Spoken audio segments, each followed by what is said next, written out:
குர்ஆன்ல ரெண்டு வசனம் முரண்படுற மாதிரி இருக்கு. அதாவது 2வது அத்தியாயம் 285வது வசனத்துல வருது, செவியுற்றோம் கட்டுப்பட்டோம், எங்கள் இறைவா உனது மன்னிப்பை வேண்டுகிறோம், உன்னிடமே எங்கள் திரும்புதல் உண்டு என்று கூறுகின்றனர். இது ஒரு வசனம். 25வது அத்தியாயம் 73வது வசனத்தில் வருது, அவர்கள் தமது இறைவனின் வசனங்கள் மூலம் அறிவுறுத்தப்பட்டால் அவற்றின் மீது செவிடர்களாகவும் குருடர்களாகவும் விழமாட்டார்கள். சில பேர் என்ன சொல்றாங்கன்னா, முன்னாடி ஓதன வசனம் சஹாபாக்களை பத்தி இறங்கின வசனம், அது நமக்கு பொருந்தாது அப்படின்னு சொல்றாங்க. இந்த ரெண்டு வசனத்தை நம்ம எப்படி வழங்குறது? அதாவது குர்ஆன்ல உள்ள 2 வசனங்களை எடுத்துக்காட்டி இந்த 2 வசனங்களும் ஒண்ணுக்கு ஒண்ணு மாத்தமான கருத்தை சொல்லுகிறது அப்படி தெரிகிறது என்று கேள்வி கேட்கிறாங்க. அது என்ன வசனம் என்று சொன்னால், மூமின்களை பொறுத்தவரை, முஸ்லிம்களை பொறுத்த வரைக்கும் அல்லாஹ்வுடைய வார்த்தை அவர்களுக்கு சொல்லப்படுமையானால் ஐயக்கூலு சமயனா வாத்தானா, நாங்கள் செவியுற்றோம் கட்டுப்பட்டோம் என்று சொல்லி முழுசா அதை ஏற்றுக்கொள்ளணும்.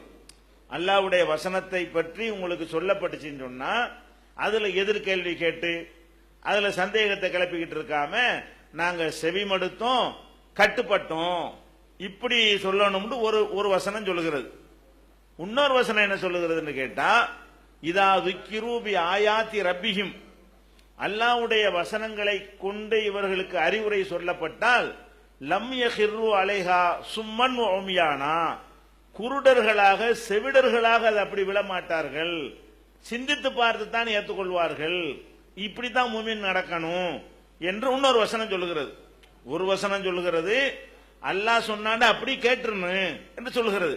இன்னொரு வசனம் சொல்லுகிறது குருட்டுத்தனமா செவிட்டுத்தனமா கேட்டக்கூடாது, அப்படின்னா என்ன அர்த்தம், அதை சிந்திச்சு பார்த்து கேட்டுக்கொள்ளணும் என்று சொல்லும் போது 2 முரண் மாதிரி தெரிகிறது. அதாவது சொன்னதை அப்படி நம்புன்னு சொல்லப்படுகிறது, இல்ல இல்ல சிந்திச்சு பார்த்து நம்பு என்று சொல்லப்படுகிறது. முரண்லாம் கிடையாது. பார்த்தா முரண் மாதிரி உங்களுக்கு தென்பட்டாலும் அதுக்கு முரண் கிடையாது. அல்லாஹ்வுடைய வசனத்தை உங்களுக்கு சொல்லப்படுமையானால் முதல் வேலை என்ன தெரியுமா, அது என்ன சொல்லுதுங்கிறது புரிகிறது தான். புரியாமலே செவிக்கிட்டோம்னு சொல்ல முடியுமா? ஒரு வசனத்தை உங்களுக்கு சொல்றோம், ஓகே அப்படிங்க கூடாது, அதுக்கு என்ன அர்த்தம், அந்த அர்த்தம் அந்த வசனத்துக்கு இருக்குதா, இதெல்லாம் நீங்க பார்க்கிறது உங்களுடைய முதல் கடமை. அதைத்தான் அந்த வசனம் சொல்லுகிறது என்று தெரிந்த பிறகு அது கட்டுப்பட வேண்டும். அர்த்தம் என்னடே தெரியாட்டி இப்படி கட்டுப்படுவீங்க? ஒரு அல்லாஹ்வுடைய வசனத்தை உங்களுக்கு சொல்லப்படுகிறது, சொன்னா ஓகே கரெக்ட் அப்படின்னு சொன்னா அல்லாஹு சமதுங்கிறான் அப்படிங்க முடியுமா?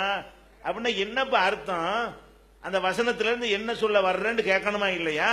அப்ப அல்லாஹ்வுடைய வசனத்தையோ வேற எந்த ஒரு அறிவுரையும் உங்களுக்கு சொல்லப்படுமையானால் முதலாவது விஷயம் என்னன்னு கேட்டா, அந்த வசனத்தில் இருந்து அந்த எந்த கருத்துக்காக அதை சொல்லுகிறாங்களோ அந்த கருத்து வருமா? ஒரு வசனத்தை சொல்லிட்டு உதாரணமா எடுத்துக்கிறோமே, புரிஞ்சுக்கிறதுக்காக சொல்றேன். ஏன்பா தர்காவுக்கு போற அப்படின்னு கேட்கிறோம். உடனே அவர் என்ன செய்வார் தெரியுமா, அலா இன் அவுலியா அல்லாஹி லா ஹௌஃபுன் அலைஹிம் வலா ஹும் யஹ்சனூன் பாரு, அல்லாஹ்வுடைய நேசர்களுக்கு பயமும் இல்ல கவலையும் இல்லைம்பாரு. உடனே அப்படியா தலையாட்டக்கூடாது. ஆமா, அல்லாஹ்வுடைய நேசர்களுக்கு பயம் இல்ல கவலை இல்ல, இதுல இருந்து தர்காவுக்கு போலான்னு இப்படி வரேன் அப்படி கேட்கணுமா இல்லையா? அல்லாஹ்வுடைய வசனத்தை சொன்ன உடனே எந்த கருத்துக்கு இவர் சொல்லுகிறாரோ அந்த கருத்து அந்த வசனத்துல இருக்கான்னு பார்க்கணுமா இல்லையா? ஏன்பா தர்காவுல போய் நீ போய் அங்க போய் பிரார்த்தனை பண்றேன்னு கேட்டா அல்லாஹ்வுடைய நேசர்களுக்கு பயம் இல்ல கவலை இல்லங்கிறான். சரி, பயம் இல்லாம இருந்த உனக்கு அதுக்கு போய் பிரார்த்தனை செய்யலான்னு அர்த்தம் வருமா? அவங்கள போய் கேட்கலான்னு வருமா? அல்லாஹ்வுடைய நேசர்கள் பயம் இல்லாம கவலை இல்லாம மறுமையில வெற்றி பெறுவார்கள் சொல்லப்பட்டிருக்கிறது. இதை வச்சுக்கிட்டு எப்படி இந்த வாதம் சரியா வரும்னு கேட்கணுமா இல்லையா?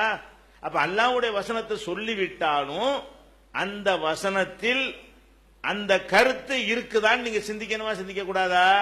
அல்லாஹ்வுடைய வசனத்தை சொல்லிட்டாங்க அப்படின்னு போயிடக்கூடாது. அப்ப எந்த ஒரு விஷயத்தை உங்களுக்கு சொல்லப்பட்டாலும் முதல் கடமை என்னன்னு கேட்டா, கண்ணை மூடிக்கொண்டு நம்பி விடாமல் அந்த வசனத்தின் அர்த்தம் என்ன, அதுல இந்த கருத்து அமைந்து இருக்குதா, இவரா சேர்த்து சொல்றாரா என்று நீங்கள் பார்க்கணும். பார்த்து அந்த வசனத்தில் அந்த கருத்து தான் இருக்குது என்று உறுதி செய்து விட்டால் உங்களுடைய கடமை என்ன, செவியுற்றோம் கட்டுப்பட்டோம். அப்ப 2 முரண் இல்ல. 2வது சொன்னார் அந்த வசனம் சொல்லுகிறது, முதல் வேலை உங்களுடைய வேலை என்னன்னு கேட்டா அல்லாஹ்வுடைய வசனத்தை தலையை கண்ணை மூடிக்கிட்டு தலையை ஆட்டி விடாமல் அதுல அந்த கருத்து என்ன இருக்குது என்று சிந்திங்க. அது என்ன சொல்கிறது என்பதை புரிஞ்சுக்கிறங்க. புரிஞ்சுக்கிட்ட பிறகு ரெண்டாவது நீங்க என்ன செய்யுங்க, நாங்கள் அல்லாஹ் இப்படித்தான் சொல்லுகிற காரணத்தினால் இதுக்கு நாங்கள் செவிமடுக்கிறோம், இந்த சொல்லுக்கு நாங்கள் கட்டுப்படுகிறோம், இப்படி சொல்லணும். அப்ப ரெண்டு முரண் கிடையாது.